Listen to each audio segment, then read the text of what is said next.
Hi, I'm the host of the STO Smokers Lounge. I'm here to tell you about Anchor, the perfect app that you can use right now to start your own podcast network. You can broadcast right now. All you got to do is download the app, whether you have a phone, iPad, or even a laptop or desktop. You can right now download Anchor or go to Anchor FM right now and start recording and have your stuff broadcasted over multiple platforms such as Spotify. So go to Anchor today and start your podcast career like I have. Because trust me, I love me some Anchor. Hello. Hey, Bobby, Kevin here. How are Hey, you? Can you I'm hear me? doing fine. Doing fine. Yes, I can hear you. I can hear you. I don't know what happened when we first started. Yeah, I had some microphone issues, I think. Don't worry. Okay, then. Cool. And how you doing today? I'm doing good, bro. How you doing? I'm doing good. I'm sitting here reading your bio. I've been reading for the last like 2 days trying to get myself. I've been just like you know how it is, busy trying to get everything done. Plus, this has been a crazy 2 weeks. This I imagine. Mercury, this Mercury, what is it, retrograde? And this shit is fucking legit. I believe you, man. I tell you, it's been a rough couple of years, but I mean, damn. I mean, yeah, today I got to shoot a wedding after we do the radio show. Oh my God, most definitely. And you are a photographer. You run a magazine company. You're also an author, for what I understand, correct? Well, I'm working on my first book. I haven't published yet, but I'm working on my first book. Well, that makes you an author to me. So tell us about the book. Tell us about the book that you write. Well, the book is basically about the story. It's like an autobiography of my 41 years experience in photography and having contact in the adult industry since from New York to Brazil to Mexico. Been in Mexico Mhm. for 26 years now, Mm, and I have a lot of experiences in Mexico, good and bad, to share. mhm. And that's basically the book. It starts out with a little bit about my life. I was German born. I was adopted, and we were moved to the U.S. And the adopted parents were abusive alcoholics. Yes, I So read. yeah, it was a pretty tough childhood. But I mean, I overcame it. I found my way through, and unfortunately, my sister, who's also adopted but from a different country, she Mhm. hasn't been able to get through it, and so she's basically suffering the effects of what would you call it, alcoholism that was inherited from my family, not by Yeah, blood, but by training. You get trained to yeah, drink to solve your problems. yeah. And that's the one thing about alcoholism is that people don't realize how much of a disease it is. Oh, You I know, know. because my father was an alcoholic, so I definitely understand where you're coming from. Because Yeah, man, I was on the road to being an alcoholic. I knew it. Uh, hmm and thank God, when I was, I guess, around 24, 25, I woke up and I said, "Hey, I'm not going to do this anymore." Well, I woke up not knowing how I got home.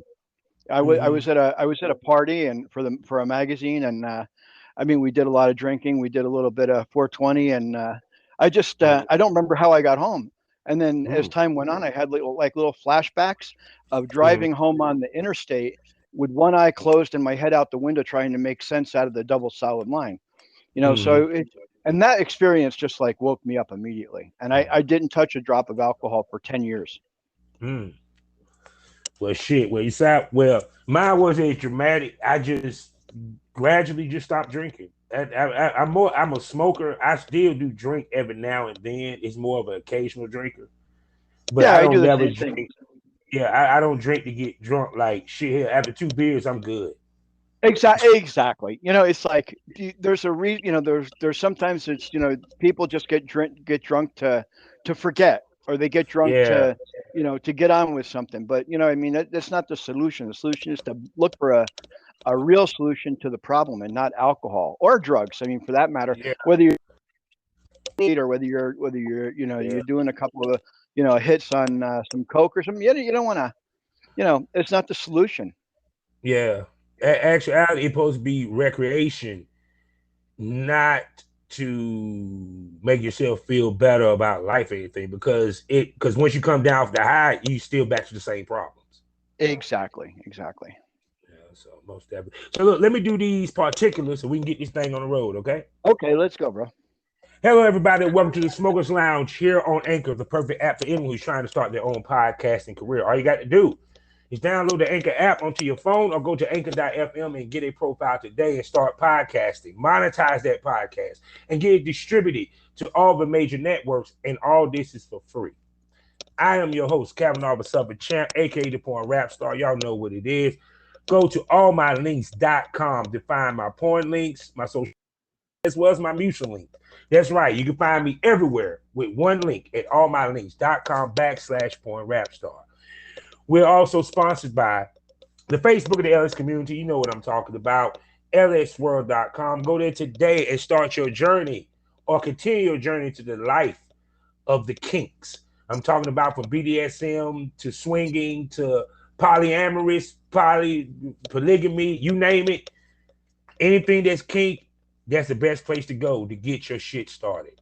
Also, we are the proud member of the GW Podcast Network. I'm talking about multiple podcasts giving you the Black experience. Plus, while you're there, experience shopping from over 500 Black retailers. I'm talking about Black-owned shops and boutiques that sell their stuff online through shopgwdistrict.com. Buy Black, support Black businesses, so create the Black economy, so create generational wealth. Also, every Monday night smoke on K97 FM, the adult radio station, or aka the radio station for the porn stars. Every Monday, 8 p.m. Central Standard Time, 9 p.m. Eastern Standard Time. Every week you get to hear me interview or talk to a lovely lady or gent from the adult industry. Also, because this is not subscriber-based episode, subscribe to hear extra content from the Smokers Lounge for $4.99 a month. I'm talking about 2 to 3 extra episodes a week. Name a podcast is going to give you that. You can find it on Spotify or Anchor. Or if you're on any other platform, just hit the link that says subscribe. Go there, subscribe for $4.99, and enjoy the special smoke that I'm giving you for that nice price. And I'm talking about you getting a lot. Think about that. You talking about 3 episodes a week, 4 weeks. You talking about 12 extra episodes on top of the 3 that I give you every week. You can't beat that with a stick. So subscribe today to Smokers Lounge. Now I'm going to sit back and let this man introduce himself. Thanks, Bobby. Hey, great intro there, buddy. Thank you. My name is Kevin. I'm a professional photographer. I'm from New York. Born and raised in New York, schooled in New York, worked in New York for a while, and then 26 years ago to Mexico. I've been working as a professional photographer in Mexico for 26 years. In many genres, from fashion to editorial to nude art to erotica to porn. I've done a little bit of everything in my life, to whatever it takes to make money, whatever it takes to live. You do that. And so I basically I came on to share a little bit of my experience here in the industry, as well as a little bit of my story about the book I'm writing. And it's going to be a while before that book is done, because I just don't know. I don't know how it's going to flow, bro. I really don't know how it's going to flow. But I'm trying to write it like chronological right now, but it just seems too boring. So I'm going to work that out.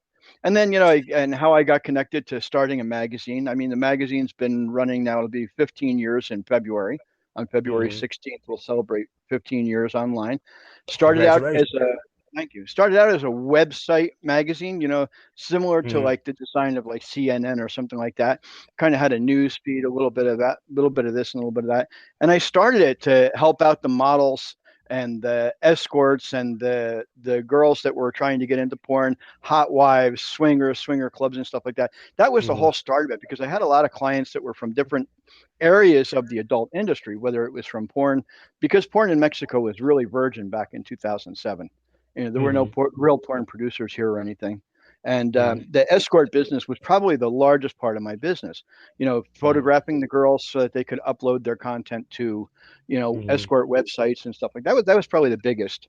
part of my business for so many years after shooting travel and shooting fashion and all that. And then, I moved to Mexico City. And when I got to I moved back to Mexico City because I was in Cancun, moved to Mexico City, where the brunt of all the work was. And I was probably shooting maybe 8 escorts a week, sometimes 2 or 3 at the same time that were friends that knew each other that referred me to them. And it was good. We'd get them published on their websites that they wanted to be on. And then we'd put them in the magazine. They'd get, featured in the magazine and stuff like that. And then in 2015, we went digital. I mean, in 2014, we kind of made the decision. I had a girl who was an escort who was with me the whole trip from 2007 to 2015. She was a key player, I would say. Lizzie Sansep was a key player. We were good friends. We traveled together. We did events together. I took her from being just an escort to being really an international name. I mean, we had people from Italy, from Germany, from Holland, calling in on her WhatsApp, trying to, make in touch with her, see how she was doing, and buy her pictures and some videos and stuff that we did.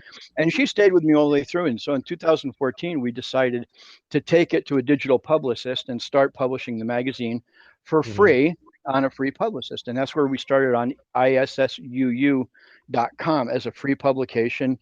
Typically, each edition was typically about 250 pages.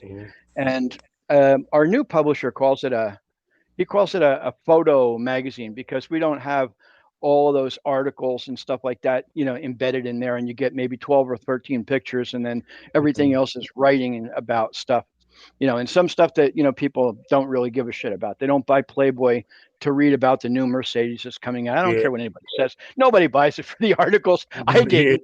Yeah, I didn't buy Hustler. Where you get it? Yeah, I didn't give a fuck about the articles. Exactly. You wanted to check out the skin. So, I kept it, to everything is full page photo, whether it's, vertical or horizontal, it's full pages across. If it's horizontal, it's 2 pages across. If it's vertical, it's 1 page. But, I kept it to very simple. You'll find their names, their social networks, where you can find their content, like OnlyFans, ManyVids, X videos, whatever it may be. They're in the magazine, and they're clickable links, which is great because people that are reading online, they can click on the link and takes you right to the girl's bio.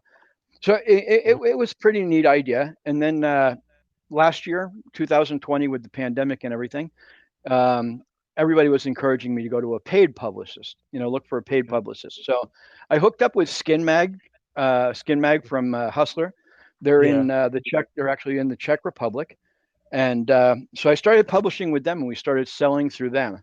The only thing is that because they handle so many big names, Playboy, Penthouse, Hustler, everything from Blair Publishing is on their website. We're the small guy, and so they don't give us a lot of publicity. They don't do a lot of advertising for us. You go and you go into the website and you see these big banners for Hustler and for Blair Publishing and everything, and we get 1 week of a simple banner across the top, and maybe a mention in their newsletter once a month. So it's the sales have been really crappy. And then last year I started negotiating with Zinio, which is in the UK. And typically the publicist didn't want to deal with me because there was nude content. There was dildo play, there was girls masturbating, there was girls on girls. And we even had, some penetration by guys, blowjobs, cum shots and stuff like that. So the mainstream publicists really didn't want to have us. And so I worked with Zinio. I mean, the guy from Zinio was incredible. He just kept, banging it out. Look, can we do this? Can we do that?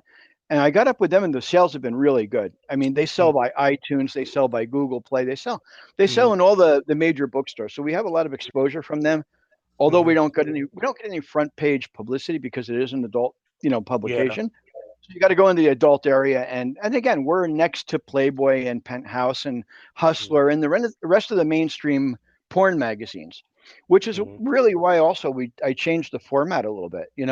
We were really just an erotic magazine, and the nudity was explicit, but it wasn't pornographic, so to speak. But because of the competition and what we were facing with Skin Mags, they wanted us to present more videos, in the magazine, because if people can see online the videos in the magazine, and they wanted Okay. us to be more explicit. So we started taking stuff like, I have a porn star in the UK, Tanya Virago. Tanya does a lot. She does tons of hardcore stuff. She does, 3 black cocks at once. She's getting fucked by 10 guys.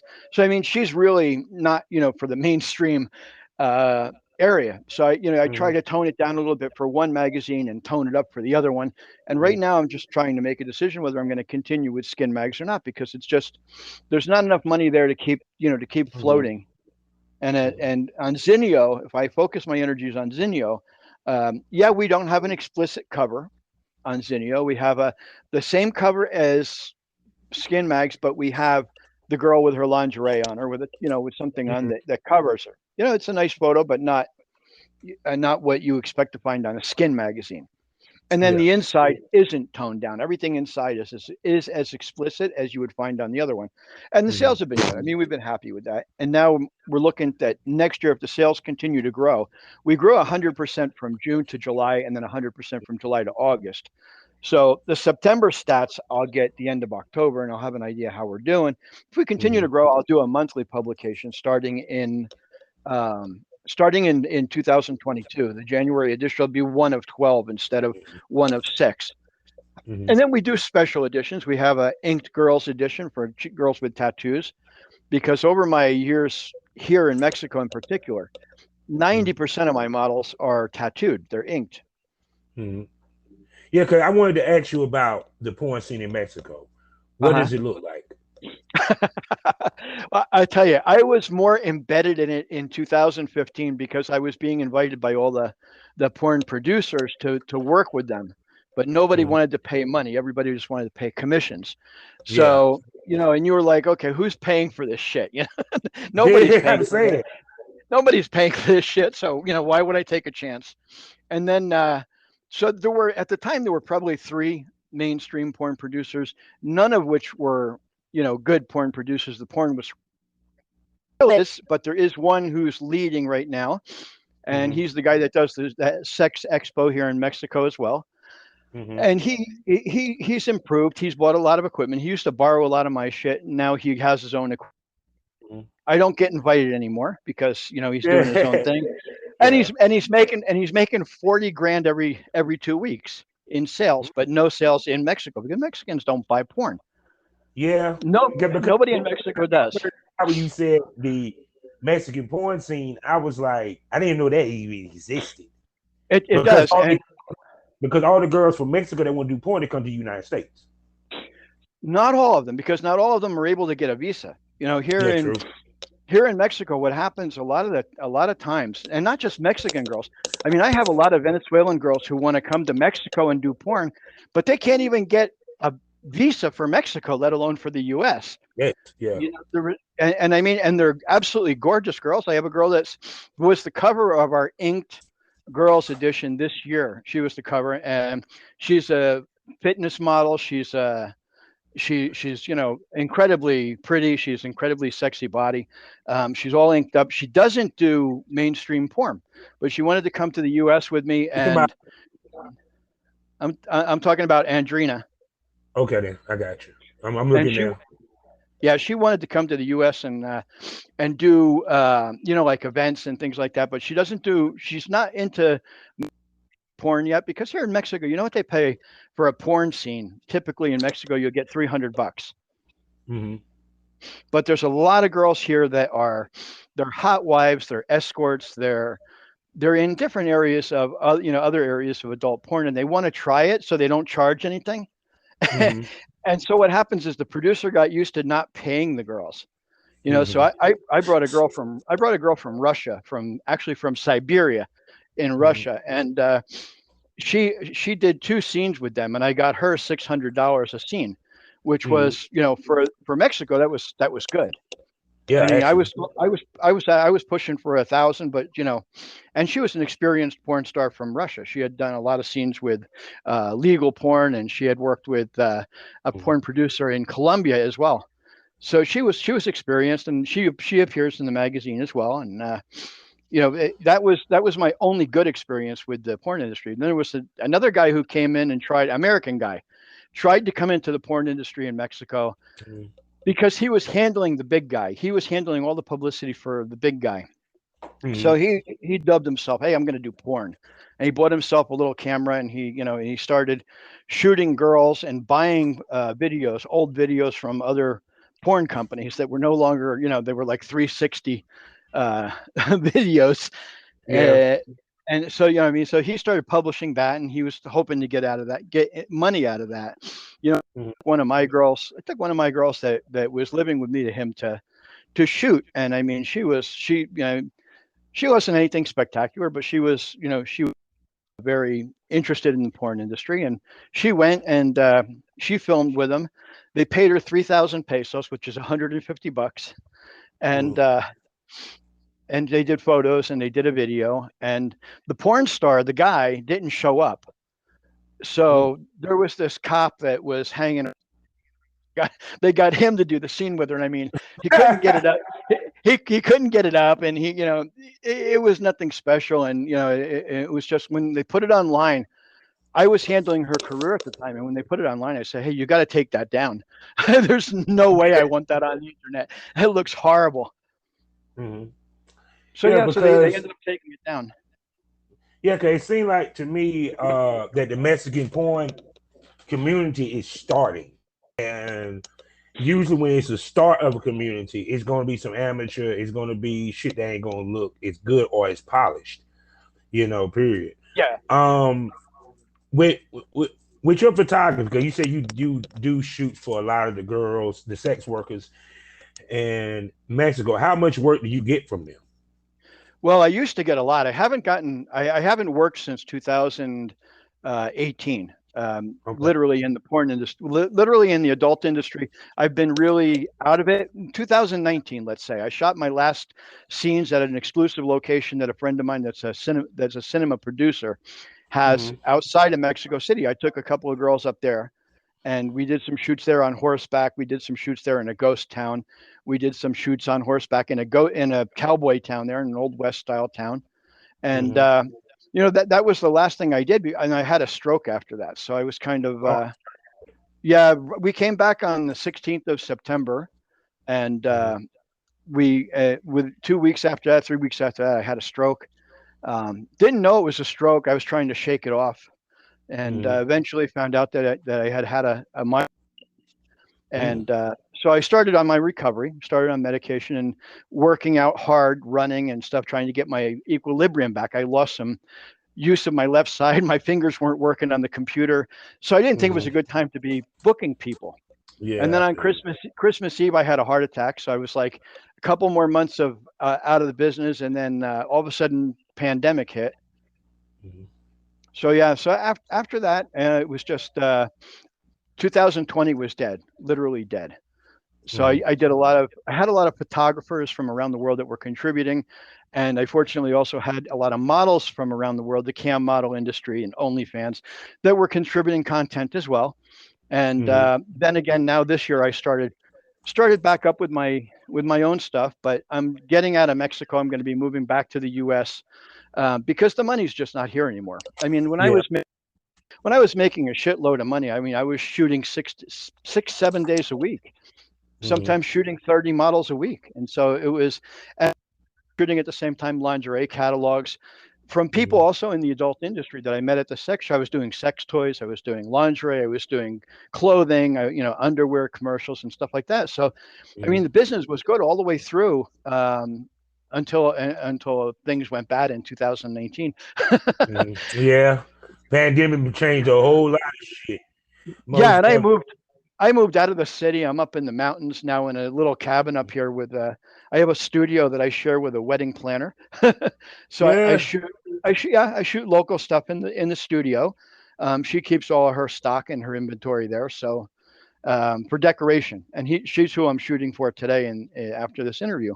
But it's been a tough year. Now I'm really looking towards getting back to the U.S. and getting things back on track. In the beginning, I'll be by San Padre Island there in Texas, but I actually have a job lined up in Atlanta. So, But Well, now, you looking for some people to shoot? I got you covered, my brother, because I know a bunch yeah, of people. I'm looking for people to shoot, my friend. Most definitely. From the top of my dome, Princess Havoc, my girl Heidi Knight, Billy Pilgrim, Samaj. Shit, hell, it's a whole bunch of them. So I can put you in Cool, touch with them most definitely. So cool. what got That's you good to hear. into photography? Because me myself, I'm a photographer myself. I was doing that before I even did porn. Exactly. That's basically how it happened. I grew up with a camera. Is basically Mhm. was I had a camera in my hand that my grandfather had left me when he died. It was a what they call a Rolleiflex, medium format, used a 120 film. And I was 13, 14 years old. I was taking pictures at school, taking pictures, around town at different events and stuff like that. And everybody used to say I was born with a camera in my hand. And so Mhm. that was it. Kind of was like something that was bred in. When I was, I guess, 17, I sold Mhm. my first pictures for $100 to an Mhm. insurance company of a fire that I shot in Lower Mhm. in Lower Manhattan. I heard all the sirens and everything, so I grabbed my camera and I ran out, and I shot a roll. I shot a roll of 10, and the guy came. One of the cops that knew me said, "Hey, you guys, this guy's interested in your pictures. Give him a call." So I called him up, and he was like, "I'll give you $100 for the 10." And I was like, "Wow, you're talking about back in 1975, 1974, $100 was a lot for a kid. You want to walk around with $100 in your pocket, and you're Yeah. 16 years old. That's good." So yeah, that was my first experience selling. So then I thought, hey, this is what I want to do. I was in the photography club in high school. I was in the AV club. I had a job in the high school over the summer doing shooting events and filming events with the director of the audiovisual department. And he was the Mhm. one that actually got me a partial scholarship into school. He got Okay. me in because my parents weren't going to pay for college. They were like, you're not going to college. You're going to be a cop. I was like, no, I'm not. Actually, I'm not. So he got me a partial scholarship, and I ended up there in the Center for Media Studies, which is now a part of the New York University, Mhm. which was nice. I got a 4-year stint there and came out, and I did an internship with a couple of directors of photography from movies. Mhm. I don't know if you got Dean Cundy was one of them. He did Yeah, I heard you Jurassic Park, before. the original Yeah. Jurassic Park. And he also did Back to the Future 2 and a couple others. Yeah. And I know that. there was a writer, another one that was a writer, producer, director that was um, what the hell was his name? Oh, Richard. Sorry about that, Richard Crudo. I was having one of those blackouts from the stroke. It was just like Oh yeah, no, I, I I get it. I get memories from time to time. Things hit me, and then I'll forget completely. The train of Mhm. thought that I was on. So, and I was just thinking back. I mean, I actually have pictures with those guys, at the things that we were doing. So it kind of got me into the whole industry. And then at a show, I went to a photography show and I met the editor of Rolling Stone magazine and her boyfriend. And Nice. she offered me well, I hit it off really good with her boyfriend. And we were kind of two peas in a pod. I had long hair and a ponytail and a beard, and so did he. So it was Mhm. kind of like it was a different look back in those days in New York.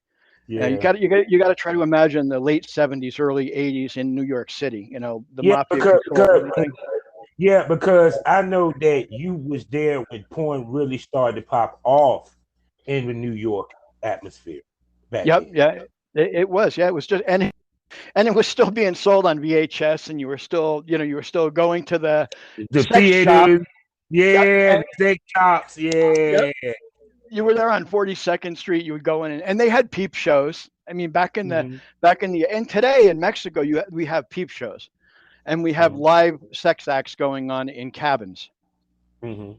Mhm. So I mean, yeah, we do have an interesting ambiance, and a lot of escorts are in that, going to the cabins and doing the live sex shows, and also getting clients to pay them to have sex with them there in the cabin. So Mhm. the sex industry changed in Mexico back in and around 2016. The laws started changing, and everything now is becoming taboo. Being in porn in Mexico now is very dangerous because of a new law that they wrote that literally includes porn as being a crime. Damn. It, You promoting have to it, show it. Damn. What's that? Yeah, That's that's what I got to get out of here. Yeah, good. they consider people that in the law, if you read it literally, it says that sex trafficking includes people that promote or manage escorts, pornography, film or Now because a lot of the porn are escorts in Mexico. They're trying to curb the sex trafficking and the escort trade. So thus, they just looped in the porn industry. they looped it in because I think that they had a bunch of really poorly fucked women that were running the Congress at the time, and right now you got to imagine it. Yeah, they won't give no. Yeah, they hadn't had a good boning in a lot of years, Bobby. I mean, that's what it was probably. But, and the thing is that in Mexico, I mean, unfortunately, I mean, I don't like to speak about I do like to speak about sex trafficking because people need to be aware. Yeah. I've met so many girls in the industry, in the escort industry, prostitution industry, that were literally trafficked to Mexico or trafficked within Mexico to work as sex workers. And then on the other foot, another 50% that I know do it because they like it. It's something that they enjoy. And it's not something to stop. My good friend Elizzy is a content creator. She's on OnlyFans. She's got her own website that I built for her. She's got a whole bunch of stuff going on. And Lizzie does her own porn. She does her own, stuff, shooting with her camera and stuff like that. And she's been doing it since she was 18. I mean, she's 40 now, almost 40. She's a beautiful, beautiful woman. And she does it because she loves it. And I think she's been through so many boyfriends and, possible husbands because she doesn't want to give it up, and she gets tired of all of the bickering about, stopping it and all that. So she just changes boyfriends instead of changing jobs. Yeah, because to me, I think the biggest thing is like everyone want to push the narrative that girls are forced into porn, that we what I'm talking about, where they just make it seem like after a girl leaves the porn industry, her life was just completely destroyed, which is not the case.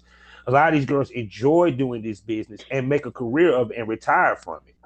And go ahead.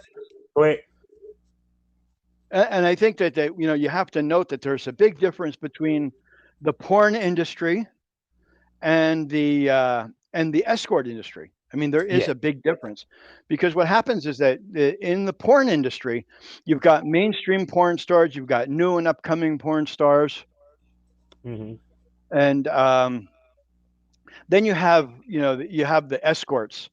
And the escorts, there's a lot of trafficking with the escorts, not so much with the porn stars. And the escorts that do get into porn, and there are a few that I've worked with that have gone that route. They've gone with my friend there in Mexico. And what ends up happening is, you understand them a little bit better. You understand them a little bit better. They didn't work because it was something they enjoyed maybe, but it was a way to generate money and something that they enjoyed doing. I mean, some people enjoy sex. I mean, some people, it's just, that's just the way life is. I mean, my God, if I was 30 years younger, I mean, I can't imagine what life would be like again. But no, I'm telling you, Bobby, my life in New York was one fuck after another in the studio and on the street. I mean, I was in the center. I was in the center of the. New York was wide open, man. Hey, shit, sex was lovely. Sex was free. You know what I'm saying? It wasn't no hate. Exactly. No, and you enjoyed it. So, yeah, I mean, it's a tough subject to talk about, but I mean, I still, I mean, there was 2 years ago, just before my stroke. I mean, I had a porn star living with me, and I had an erotic model as a girlfriend. So it was just like, you can imagine what life was like in 2019. And good. I don't care. Yeah, good. And I don't care what they do. Honestly, I mean, I don't care what they do as long as they're safe. And that's the only thing I would tell them is that I had one model. I don't know if I told you about this in my mail, but I had one model who was killed by an escort date. She was killed by a serial killer who was contracting escorts and then killing them and then cutting them up, disfiguring them and stealing all of their identification, their cell phones and stuff. So she became a victim. What happened was she left being an escort, started working as a model at a modeling agency here in Mexico. But she had a really serious drug problem. And she was living with me, and I had to go away for an event. And I told her, I said, you can't stay here in the house. I can't trust you being in the house because you have such a big drug problem and such a big alcohol problem. So I said, go home with your mom, and when I come back, we'll get back together. So while she was home with her mom, she took that one last job, as an escort. Yeah. And, her mom called me after she was missing for a couple of days. Her mom called me, and she was like, I don't know what happened to her. I don't know where she is. And then she saw in the news that they found a girl's body, unidentified girl's body. And she called up the hotel where it happened, and they said, you got to call the police. So she called the police, and then she called me up, and she was like, oh, she's dead. And I was like, oh my God. So yeah, I mean, there are dangers in the industry, and not only with clients, but there's dangers with pimps. There was a band of Colombian sex traffickers that were grabbing independent escorts as they came out of hotels, their cell phones, and threatening them that if they didn't pay the daily fee that they couldn't work. And so and you have those guys, and then you have the actual pimps of the girls. If they're not performing well, or they disappear, or they get drunk or something, and then they get a beating. So there are upsides to the business, and there are downsides to it. And unfortunately, I try to focus on the upside, but the downside is important that people know. Not every prostitute or not every escort that you encounter is going to be doing it of her own free will. There is the possibility that she could be, part of a trafficking thing, but she acts as though it's normal. So unless you really get to intimately know people like I did, and actually become a part of their lives, then you really don't know what the story is behind them. Interesting. So yeah, because like I said, I mean, to me, it's interesting that in certain countries, because it's funny, because even to the fact that with Mexico, the surprising that they had even made shooting porn illegal, be it that they was probably the most lenient when it came to the escort trade anyway, for what I've seen with many of these countries. Porn is illegal. Porn's illegal in Russia. There's an example. Porn's illegal in Russia. It's in India. Technically, it's illegal in Dubai. It's illegal to even talk about sex or anything in the open. They have no access to Twitter. I have a girl in India. I have a model in India, or she's not in India. She's in Dubai, and she has to use a VPN to connect to her Twitter and her Facebook account and to do cam shows, because if they catch her, like they did a couple of girls down the street, you get arrested, you go to jail for life. So Dubai is pretty strict about that, like India is. Russia, it's an illegal activity. And you have sex trafficking in Russia. Heavy. Very heavy, as in Romania, as in Hungary. I mean, there's a lot of countries that have it. Even I was approached here by a lawyer here in Mexico. Well, my lawyer did the divorce for another lawyer who happened to be, I guess you would call him a sex trafficker. And so he said, he goes, hey, your client that's the photographer, maybe he'd be interested in, bringing girls from Budapest and Romania to Mexico so that, we can use them at the tables, doing pole dancing and stuff. But here, pole dancing in Mexico, these clubs, they're fronts for prostitution. They've got rooms built into, cabins out in the back in Cancun. And so you go in, and the girls are all lined up naked at the bar, and you just go and you pick your girls, and, you take them to the back room after paying a fee to the table. So, I mean, you really got to be careful. That's where I first got into the adult industry in Mexico, was doing a website and live cams for a brothel, for lack of another word, disguised as a table dancing place, and in the outskirts of Cancun that had cabins in the back. And in the 1990s, we were just coming into the internet in Mexico in the 1990s, and I had a. Yeah, we're behind about 20 years on everything. My internet connection is 3 megabyte download and a 28 kilobyte upload speed. Mhm. That's Damn. what they call fast internet here. And yeah, so I And then people wonder why motherfuckers jumping over the border. exactly, yeah. No, I'm telling you, it's really crazy here. The infrastructure of internet is really bad here. So I got a satellite internet to connect and to Mhm. upload the magazine and stuff like that because I couldn't do it with the internet connection that I have. So I pay Mhm. per data to upload stuff to the internet. So I got to be careful what Mhm. I'm uploading because you can end up paying a couple $100 a month just for internet connection. And Jesus. I have friends in the US that talk about their 1,000 megabyte download speeds and upload speeds for Yeah. $20. And I'm like, wow. Because it's crazy when I like because I talked to two ladies that's in Romania and they talk about how yes, like some of the mafia, the criminal element do control the cam houses, and that a lot, even with Russia, their sex trafficking is they control cam houses. They do. Period. Yep, they do. And so Absolutely. so it's kind of like when the girls in America don't realize how good they really got it compared to some of these other countries. Exactly. I mean, I have models also in Romania that have been in the magazine. I worked with a cam studio there. And then of course later found out that the cam studio was run by the Romanian mafia. Yeah. And here in Mexico, I mean, people don't really understand it. Mexicans don't really understand it. Maybe foreigners understand it better. But here in Mexico, we have areas that are controlled by the Russian mob, the Albanian mob, Yeah. the Romanian mob.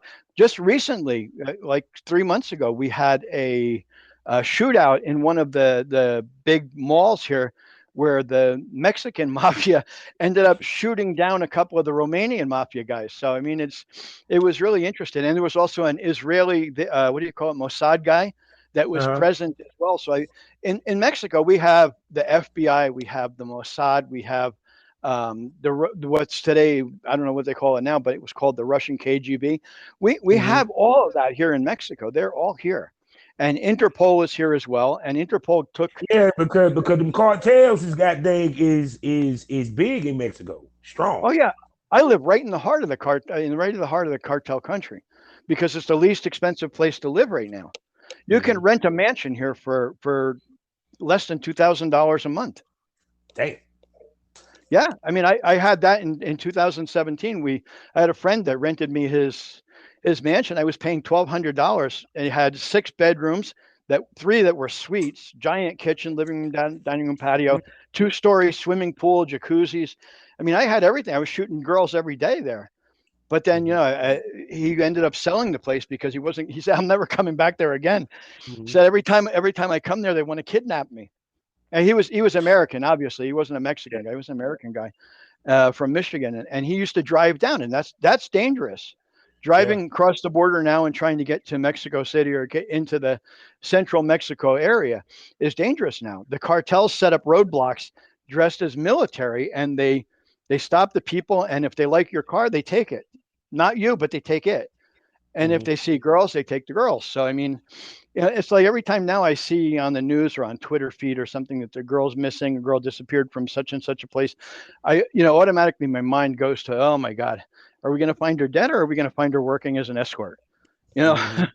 and it's unfortunate because there are certain areas in Mexico that are very vulnerable to Mhm. the girls being taken and trafficked, and typically they're brought to tourist destinations like Los Cabos or Cancun, Playa Mhm. del Carmen. Those areas get the most sex trafficked girls, but the largest volume, obviously, is in Mexico City, where you'll find thousands of them. Mhm. Just there's a couple of streets you could drive down in Mexico City, and there's hundreds of girls at night with their pimps Mhm. out there. The police are out there, and even though it's illegal, the police are involved in it because they take their kickbacks from it and everything So else. how much is the cartel involved in the porn industry down there? As far as I can tell, they're not involved in it on this side of the West Coast, like from Mhm. Guadalajara onto this side. I know my friend that does the porn. I know he doesn't. He doesn't. He's got the biggest, and he's not involved with them. And Damn. then, but that doesn't mean that they're not going to hit them. If they ever knew how much money he was He making, was they'll come holler at him. He'd be violated. He'd be raped, big time, because if they find out what you're making. It happened where I live here to the gym that I go to, and we paid 300 pesos a month, which was $15. So we paid $15 a month to go to the gym, and the cartel just showed up, and they were like, okay, let me see how many people we've been watching. We know how many people are going in and out. We know this is how much you're making, so this is how much you have to give us. Otherwise we're just going to come and burn you down. So it's just crazy how strong the cartel has more pull than the government itself. Oh yeah. The cartel and the government are in bed together. I mean, the new president here is he's a communist, but he's disguised as a socialist. He's working in conjunction with Russia, with Cuba, with China, and Venezuela to bring in like a dictatorship into Mexico as well. And so he's trying to make a lot of changes in that respect. And there's not a lot of resistance because he appeals to the lower class people, the people that don't have any work, the people that are older, the people that can't afford to even buy a car. Because if you get to put, there's more poor people than rich people. Exactly. So when you've got 40 million poor people and you've got less than 500,000 rich people, what they call rich. We used to have we didn't have a middle class in Mexico back in the 80s. In the 90s, we started evolving. And when the year 2000, when the millennium started in the year 2000, we had a reserve of cash. We were becoming a financial power in the world. And apart from that, we had a middle class, which we never had before. So, I say we because being here, living here, and everything for so many years, I feel like I'm a part of the country. And my wife that I actually married is she's from Mexico. We've been separated for like 20 years now, but yeah, she was from Mexico, so she knows the whole story. She even had a family member that was in politics, which was one of the reasons we chose Mexico over another country was for that. And it wasn't a bad decision at the time, but it would be a bad decision now for anybody. If you have disposable American income, like if you were working off of the internet and you didn't have to be present anywhere and you could live out of country, then Mexico is a great place to come to and just to enjoy it. Because if you were making $2,000 a month, if you had $2,000 a month, you're like a fucking king here. Even in Cancun, you got to deal with the cartels because they find out you make 1,000, they gonna come see you. Yeah, but the advantage, there's advantages and disadvantages. If you're like me, a blonde-haired, blue-eyed dude, and you're going around on the streets where there's nothing but dark-skinned people, you stick out, And if you dress up, like I was always told from the day I arrived in Mexico, don't dress up. Don't wear jewelry. Get rid of all your jewelry. Get rid of all that. So I don't go out unless I'm going to an event or something. I don't put on any kind of jewelry. I don't dress up. I don't, I wear a pair of torn up jeans, broken sneakers, and a t-shirt. That's how I go out on the street. Damn. And I can walk the street like that, and people don't pay me a mind. But if I'm walking around and wearing a nice suit, I've got nice pants on, designer shoes. I'm a target. I'm a target. I'm a kidnapping target, which goes on all the time here. So yeah, I mean, it was something I learned when I first came to Mexico, 26 years ago. Don't dress up. Now, this question I'm going to ask you. All right, go ahead. Because we about to segue away from this. Magazines has became lost because it used to be time where that was the main. What made you decide to do a magazine in a post-magazine era? Because I still think that there's a market for the magazines, but just not for print. Okay. That's the thing. That's why I didn't do a print magazine. Now there are still print magazines out there. I mean, if you know Playboy has always been a print magazine. You could get it in mail at your home. You could buy it at the newsstand. You could buy it at grocery stores and stuff. But a couple of years ago, Playboy said, "Hey, we're going to just evolve to a digital magazine." And they started promoting that concept, but the sales weren't enough digitally to support canceling the print magazines. So they went back to doing the print edition. It was just like when Playboy started doing their evolution from erotica and semi-nude to nude, and then back to erotica again. And now they decide, okay, well, we're going to separate. We're going to make Playboy Plus, and that's going to be hardcore shit. And we're going to make, Playboy, which is going to be the mainstream stuff that we've always done. So Mm-hmm. yeah, I mean there is a market for it, and I know, like for example, there are magazines on my published that are selling $400,000 a month in uh, in sales. So I mean, Mm-hmm. I have hopes that the magazine will take off and stuff like that. Mm-hmm. And I Yeah, think but that in magazines we also aren't affected as much yeah, by people stealing our content and publishing it for free someplace. yeah, Because true. we're a magazine. So we're it's like porn.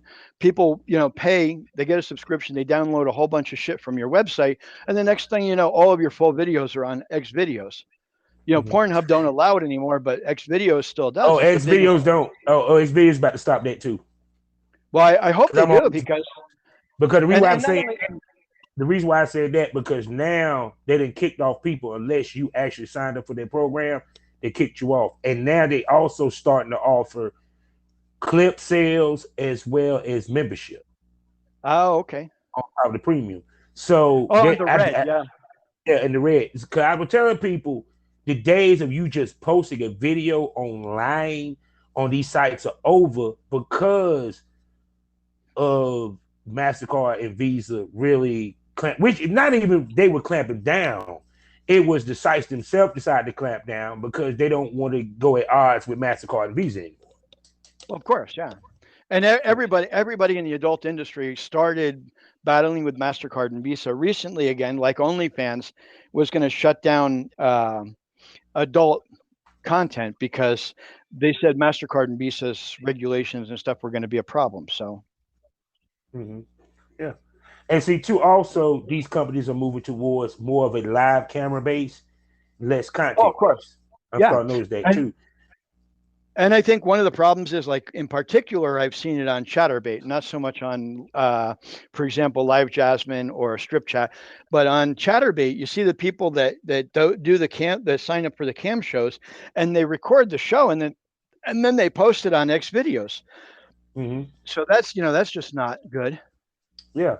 Which is kind of similar to why Facebook did the algorithm shit. It makes them money because they get paid from these tube sites for putting that shit up there. Especially because it's not necessarily an individual, it's the actual company. That's my theory. Exactly. Yeah. Well, it's the Because company. Well, I yeah, think it's also the cost because in yeah. ChatterBait the cost is far less than on Live Jasmine or Strip Chat. Mhm. These people aren't going to go and they're not going to pay for an hour of a show. At $6 an hour, 60 minutes. You're talking about $360. You're not going to do that just to record a video.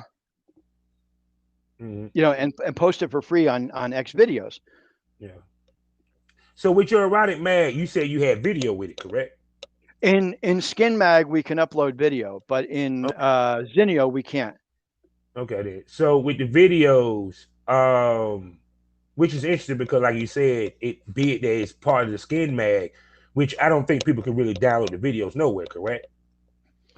They can't. I mean, they could do a full screen thing and record it on QuickTime. Not that I want to give away any tips or anything, but literally, if you have QuickTime, you can go to full screen mode and just have it record it. But it's Mm. not like downloading the video. You're recording it on the screen resolution that you have. So if you're watching on Yeah, your iPad or on your telephone, you're not going to get any kind quality. of resolution. Exactly. Yeah. Equivalent of going into the movie theater with with a camcorder and recording the movie. Exactly. You remember those days in the 70s? Sitting Yeah, the guys sitting there with their camcorder in the movie theater watching it and recording it, and then they sell it. it's bootleg. Got this piece. People getting in the Yeah. middle of it. You hear people talking in the background. Yeah, the guy Oh gets my god. popcorn and stuff. I remember Oh. there was an episode of something. It was one with the guy throwing popcorn at the guy with the camera. Mhm. Oh yeah. Yeah, and bootleg DVDs, bootleg CDs, and bootleg uh, cassettes were a big thing in Mexico back in the day. You could go Yeah. into any local market and buy bootleg anything for 20 pesos, which was at the time was probably $1.80. Mm-hmm. And you could get anything you want, from porno to mainstream movies. I even saw stuff that was recorded off of a television set. Guy set up a camcorder on a tripod in front of his TV and was recording, and his kid ran by a couple of times. Mm. I mean, Oh that's the my problem. God. That's the problem with bootleg. Yeah. But yeah, magazines I think will make a comeback. And I mean, I think the hardest thing about having a magazine is having enough sales to sell marketing, to other companies. And marketing is where Playboy and Penthouse and Hustler, they make their money. They don't make their money off of sales. They make it off of the No. millions, that they sell to the car companies, to the truck companies, to the alcohol, all that kind of stuff. Advertisement. Yeah. Yeah, selling advertising. I mean, I offer the advertising, I sell it, but it's like it's a very humble price compared to the competition, obviously. I mean, there's even a little guy here in Florida that I shot for, a little magazine a few years ago. I shot for him, and he sells his publicity like for a one quarter page ad, $600 for one insert. And I mean, he sells less than I do. So I mean, I can't imagine that the people actually are paying that kind of money. Well, part of the reasoning why, because to a lot of people, the magazine genre is dead. You know what I'm saying? Even though Yeah. Playboy has made it digital, and they also still do film, so they still relevant in this day and age, which makes them get that money. And so is Penthouse now, and Hustler. Yeah. All the mainstream adult magazines now, and a lot of the ones that you've never heard of before in your life are available digitally, apart from being available in your local market. But they may not. They're not cutting as many issues. They're not cutting as many issues of the magazine from each run. Like Playboy in the past maybe ran 4 million copies to be distributed and sold. Yeah. And now maybe they run 1 million. It might be less than that now, if you want to be honest. It might be less than that now, but I'm just saying that's the imagine 25% of a run compared to the 1970s or the 1960s. Now, here's the question I wanted to ask: does video helps to sell the mag? I think it does. And Skin Mags wanted me to convert the magazine to a video publication, to put more videos. Like if I have 5 girls in the edition, they want at least 3 videos to go with the girls. And they said that will sell the magazine more. And I'm like, bro, I'm not even doing video anymore. I stopped doing video because during the pandemic, I sold my equipment. I sold my video equipment. I'm not doing it anymore. So, I mean, until I get back to the US and actually start, generating funds again, I'll go back into video and I'll start doing, lifestyle nude videos to go with the shoots that we do. Because I mean, that was my original format, was lifestyle nudes. Typically was from, a third of the shots were the girl dressed or in lingerie, at a location or in bed. And then after that, 1/3 were undressed or semi dressed. And then after that was all nude and, touching herself or girl on girl, whatever it may be. But, I evolved from that to for sales, and I don't see the fruits of it. So I'm probably going to go back to where it was before. If I sold the same amount or less now than I did when I was doing just erotica, it's a sign that maybe erotica is the way to go instead of going mainstream porn. Because porn concept, you're really battling with Hustler, with Cherry, with Chick, with Barely Legal, and those are the ones you're competing with, because they've got full porn scenes that were shot by a photographer while the porn was going on, and so they've got material to and it's porn. I mean, literally, it's XXX porn. You've got barely legal girls that are getting penetrated by 2 or 3 guys at the same time. Who's taking it in the ass, who's taking it in the mouth, and that's going to beat out my magazine's porn any day right now. Most definitely. So, which I'm pretty sure once you make the move to the United States and become more established, that probably would change, because you'll be able to get those type scenes. Exactly. A little bit easier, especially be it that is legal over here versus in Mexico. Yeah, and I saw that a lot of the producers from California are moving down to Atlanta, also to Texas, because of the regulations in California and because of the cost of living in California. I mean, cost of living and cost of moving girls around from other parts of the country is expensive. Atlanta is definitely a more economic opportunity. Yeah, and plus also more people travel to Atlanta than because everybody comes through Atlanta. It's New York, Atlanta, and then of course Houston. Miami. Yeah, Yeah, in and Miami. Miami. Yep. Yeah, so basically it makes sense because like I said, I just named off like 3 to 4 people just in the Atlanta area. You know what I'm saying? And off the strength of them, they know people. So it's like you going to Atlanta, it'll be a treasure trove for you. Yeah, Because and apart because from that, everybody there's still a lot of Latin content to be made in Atlanta.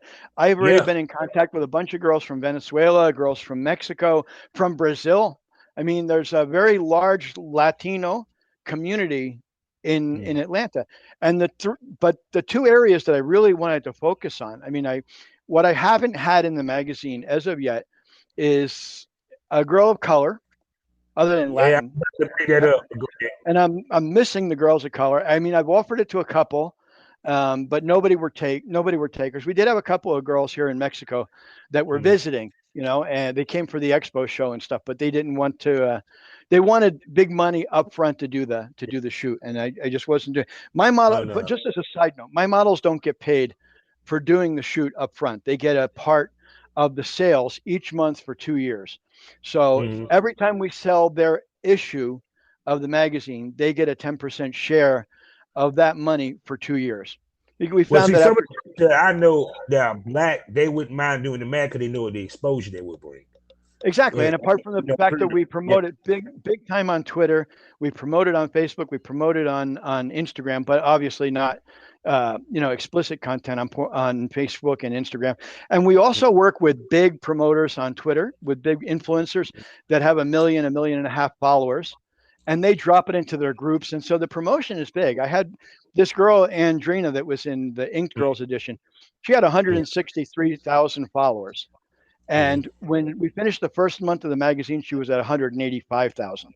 So she grew her account significantly from being in the magazine and being promoted and all that. And then before that, in 2019, I had a girl who was an escort. She had 30, I think she had, no, she had 64,000 followers.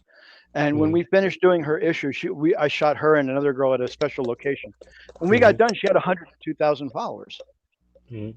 And Now, today she's now, got, now, the other thing I could say is a lot of girls do content trade. You being a camera guy and a photographer, I'm pretty sure you'll be able to get a lot of content trade out of a lot of people oh, of because course. people are looking for a cameraman to work with, and the whole nine. So that might help you a whole lot trading content. Are you willing to trade content? Oh yeah, of course. I try to be not the most flexible person in the world, but I try to be very flexible in all aspects of photography. I don't try Mm-hmm. to make a mint off of everybody. I think everybody, whether they have money in their pocket or not, deserves to have quality content shot. And so if you Yeah. can do it for trade, if you want to do it for trade, if you want to do it for, a lesser amount of money, I'm open to talk. I'm open to see Mm-hmm. what we can do to get it together. If you need content for your OnlyFans or you want to do it for your for another website, I've got no problem. Just talk to me. People here in Mexico are afraid to talk to you because nobody wants to negotiate. Yeah. But I I like to be flexible. I like to say, hey, you want to trade for image? You've got a good image. I like your look. It doesn't have anything to do with followers with me. When I tell you, Yeah. Bobby, you can have 20 followers, but if I like your look or if I like the theme of your project or what you're Mm-hmm. doing, I'm on. I mean, I'm do it. Talk to me. Let's work it out. And see, too, that's also a true photographer because you're looking for the beauty. You get what I'm saying? Exactly. And apart from that, it's a passion. When it becomes a Mhm. job and not a passion, it's no longer fun. Yeah. That's why I retired from the board game. 'Cause I lost the passion. It wasn't funny for me because the stuff they had to go through and dealing with the girls, trying to find girls to work with, and the whole night, and living in an area where girls just don't frequent or come through. And then the Well, girls and in I the state, go ahead. go ahead. No, no, and plus the girls in the state, they don't want to collabo. You know what I'm Exactly. saying? So, And so that's the it's same. kind of like, And that's the same thing here. It's sometimes it's economics. Like I had a girl call for a shoot yesterday. She called me up and she's like, "Well, how much would you charge me to do 15, 4 wardrobe changes?"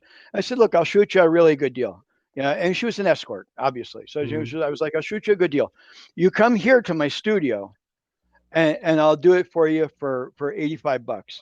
But if I have to come to Mexico City and we shoot on a location, I got to charge you 300. I mean, and she was pretty, tall girl, blonde hair, blue eyes. And I said, you come here and I'll shoot you for $85. And she was like, I don't want to travel the 90 minutes to get to where you're at. And I'm like, well, that's the deal. So if you want me to shoot you, then I'll do it there. She was like, well, you came recommended by a bunch of people. And I was like, well, that's good. I'm glad. But yeah, I mean, but I mean, I'm not going to pay to travel to Mexico City, pay for the location, and shoot her for free. I mean, it's just and how dangerous the fucking Mexico City is for what you telling me. Yeah, you risking your life to go shoot the motherfucker. Well, yeah, most of the time, before I used to go down to Mexico City every week for 3 days. I would stay in Mexico City, pay for the hotel, and look for girls. And I would get them, and I had constant work, and I would charge them to cover my hotel because I had other income. I had a shitload of income from fashion, from catalogs, and from shooting weddings. And then when all of that stopped in 2019 for me, and it started slowing down in 2018 for some reason. When that started slowing down, I had to start charging. It's like, okay, I can't do this for free anymore. Yeah. And in the beginning of the magazine, when we had just the website, I didn't do the shoots for free. I used to charge the girls $300 to do the shoot and get publicity. But I had a big social media presence, and I was well known in the industry. I was interviewed by GQ and by Esquire in 2016 for my work and for the magazine, and a lot of it was centered around the escort industry. And I would take a couple of my primary girls to the interviews, and the guys loved it. They would be like, "Oh wow, yeah, can we talk to the girls too?" I said, "Yeah, sure, talk." And it was good. It was good exposure. But after that, my business of non-adult stuff dropped because there I was in 2 mainstream magazines, being the king of photography for escorts, and being an erotic photographer, shooting porn and attending the expos and stuff like that. So business just sort of started slanting off in the non-adult industry after that. And here, the adult industry isn't enough money to sustain you. Yeah. It just isn't the reality. Most definitely. So yes, I'm going to bring you back for later episodes, people, because I think y'all really enjoy hearing his conversation. This dude be talking about some real shit here, and I love it. Yeah, and I love being on. I'm glad I could share some time with your audience. Most definitely. So tell everybody where they can find you. You can find me on Twitter. You can find me as Eroticism Mags, MAGZ, or you can find me on Instagram under the same name. I'm on Facebook as Eroticism Ezine, and you can catch me there. And we're on Zinio.com. Go to the adult section. We're on the first page of the adult section because of the popularity right now of the magazine, because it's sorted by popularity. Oh, send me all those links. I will. I'll send you all that stuff. Right now, I'm going to shut off and shoot a wedding. Okay, then most definitely. So waiting for that when you get done with your wedding. So with that being said, people, he will be back. We will have Mr. Frank Stolz. Did I said your name correct? Kevin Stolz. Kevin Stolz. We'll have Mr. Kevin Stolz back for later episodes because he's now officially a smoke buddy. I now have a smoke buddy in Mexico. You do have a smoke buddy in Mexico, my brother. And a magazine editor, which some of the girls that hear these episodes going to want to bug me to try them in his magazine. We'll see what we can do about that. And you hooked me up there, Bob. You hooked me up with them girls. No doubt. Because I got some black girls that I think you would love to shoot. For sure. I'm sure. So, I miss my black girls from New York. I mean, I really do. I had two favorites back then. One was a mix of Vietnamese and black. Her dad was black, her mom was Vietnamese from the Vietnam era. And I mean, she was tall. She had this really tight jerry curl right down to her hair, like a military cut. And she showed up in my studio the first time wearing a black cat suit and high boots. And that wasn't for an adult shoot. That was for something else. And we just became friends with benefits. And then there was another girl, China, who worked the street around there. And China and I, we we had a thing, man. We had this thing going on, and then eventually these girls disappear. So unfortunately, it's only memories now. Word. That's what I'm talking about. So people, Yep. you know how we end this. Life is a learning experience. Mr. Point experience. You didn't learn anything. Smoke that over. Thank you, Mr. Stolz, for coming to the Thank lounge. thank you, Mr. Lucas. It was a pleasure being here, And he will be back. Trust me on that. and I will come again, No and doubt. again, and again. I like you. I'll talk to you later, man. Enjoy your photo shoot. Okay, my man. Gracias.